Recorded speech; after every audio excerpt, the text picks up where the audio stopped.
Well, the candidates disagreed sharply on how America's role in the world has changed over the last 4 years, but they were surprisingly consistent when it came to their visions for handling foreign policy challenges over the next 4 years. Massachusetts Democratic Senator John Kerry, he's chairman of the Foreign Relations Committee. He joins me now on behalf of the Obama campaign, and is now the whole world knows you played Mitt Romney in these debates. Today is the day of exorcism. You're calling it exorcism. You are done. Hey, just very quickly on that front, how long did you start doing your own prep to play Mitt Romney in this? In the summer, early summer. And what did you do? Anything he did in these debates surprise you? Yes. Yesterday, he changed every position. I mean, a moment ago, I was listening to his closing argument, and he said, I will be strong, I will be open and honest. Well, last night he was weak and wrong, and he wasn't open and honest. Because for 7 years he's been running for president of the United States.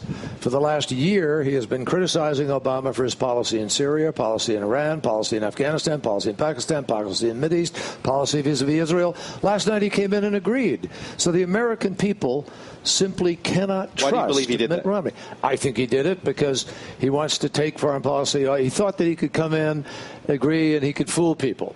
And he could hide his real positions. And then people think, gosh, this guy is sort of reasonable. When in fact, all of his advisors and the people helping him are the people who got us into Iraq, who helped break up America's relationships, who were satisfied to have torture as an American policy, and he doesn't want people to think he'd go back there. That was really a surprise. Why don't you believe this is genuine? For Mitt Romney? Yeah. Because he's had, look, in Massachusetts, people know him well. He's probably 20 points to 25 points behind. Is he a moderate governor? Just a minute. No. Let me just finish. He's 20 to 25 points behind in his home state. He's probably the first governor to run for president of the United States who will not carry his home state. And the reason is the people who know him best trust him the least. They don't trust him in Massachusetts. And he couldn't run for re-election. He was at about 37% because he kept doing things differently from the way he said he was going to run. Why? Because he just wants to be president. And I'm going to play you something from one of these. Every news organization has their own version, undecided this, undecided that. Let me play you what one of these undecided voters we were talking to in Tampa said last night about Mitt Romney and this new messaging. I felt like tonight that really what happened was Romney just agreed with the president a lot, and I was actually surprised that there wasn't more distinction between them. Mm-hmm. So I'm glad he did, because I felt like that some of the things that he was saying before was, he was kind of speaking in language that would isolate us more than bring us towards the rest of the world.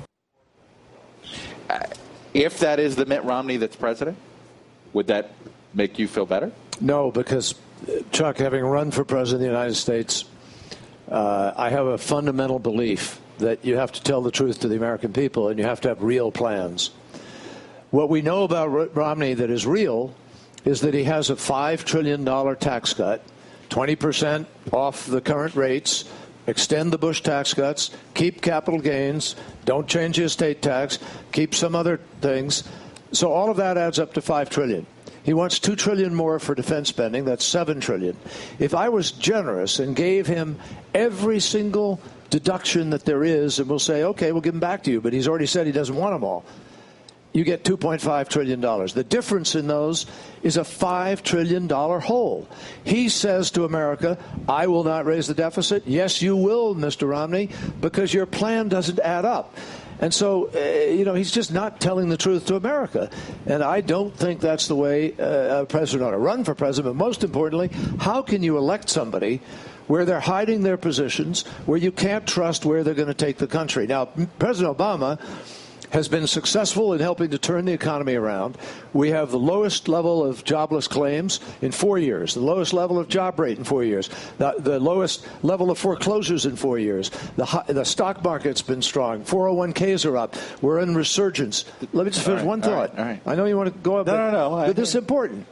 So the president's policies are working, and he has laid out a plan, 5 different things he wants to do on skills, on job creation, manufacturing, on energy, on deficit reduction, and on infrastructure here at home to put people back to work as we go into the next 4 years. Then why does this race feel like it has been moving in Romney's direction?